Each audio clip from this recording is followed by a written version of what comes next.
जय बाबेदी दोस्तों, आशा करती हूँ आप सब अच्छे होंगे। आज हम बाबा बालक नाथ जी के जन्म के विषय में बात करेंगे, जिनके बारे में बहुत से तथ्य सामने आए हैं। पहला तो यह है कि बाबा बालक नाथ जी हर युग में अवतरित हुए हैं, जैसे कि सतयुग में स्कंद के रूप में, त्रेता में कौल के रूप में और द्वापर में महाकौल के रूप में प्रसिद्ध हुए हैं। लेकिन उनकी सभी युगों में एक ही बात खास रही है कि वह हर युग में शिव भक्त हुए हैं और हर युग में गरीब और असहाय लोगों की रक्षा कर और उनकी मदद कर उनके दुखों को दूर किया है।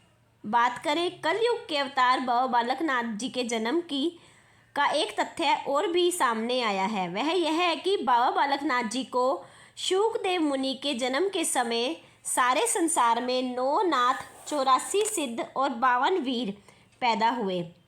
बाबा बालक नाथ जी उनमें से एक हैं। बात करें शुकदेव मुनि जी की, तो शुकदेव मुनि वही तोता हैं जिन्होंने भगवान शिव और माता पार्वती की अमर कथा चुपके से सुन ली थी और उसे सुनकर भगवान भोलेनाथ से अमरता का वरदान पाकर अमर हो गए थे।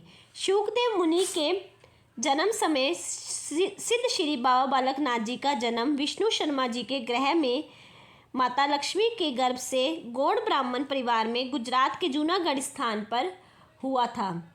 जन्म समय में इनके मस्तक का तेज, पैरों में पद्म की चमक और सिर के बाल सोने की तरह चमकते थे।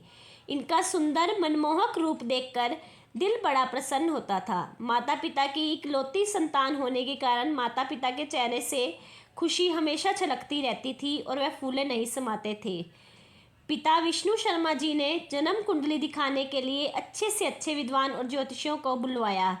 बाबा जी के मस्तक की रेखा देखकर जो ज्योतिष ने कहा कि यह कोई अवतारी जीव है, वह तुम्हारे कुल का नाम रोशन करेगा। गली मोहल्ले वालों ने भी बालक का मुख देखकर यही कहा कि बालक तो कोई अवतारी रूप लगता है। ज्योतिषी के कहने के अनुसार और लोगों के बार बार बालक शब्द उपयोग करने हेतु घर वालों ने इनका नाम बालक देव रख दिया। बड़े ही लाड प्यार से बालक का पालन पोषण किया गया।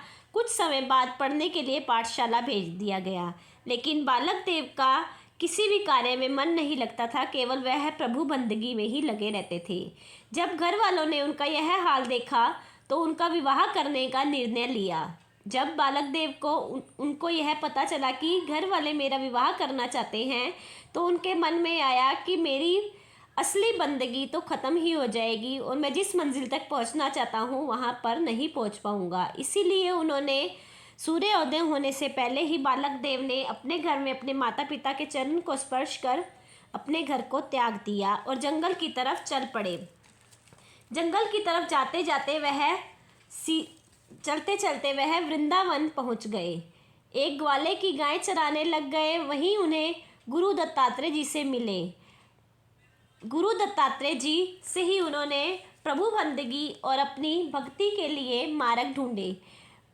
आशा करती हूँ आपको मेरी ये वीडियो अच्छी लगी होगी। अब हम अगली वीडियो में बात करेंगे बाबा जी और गुरु दत्तात्रेय जी की।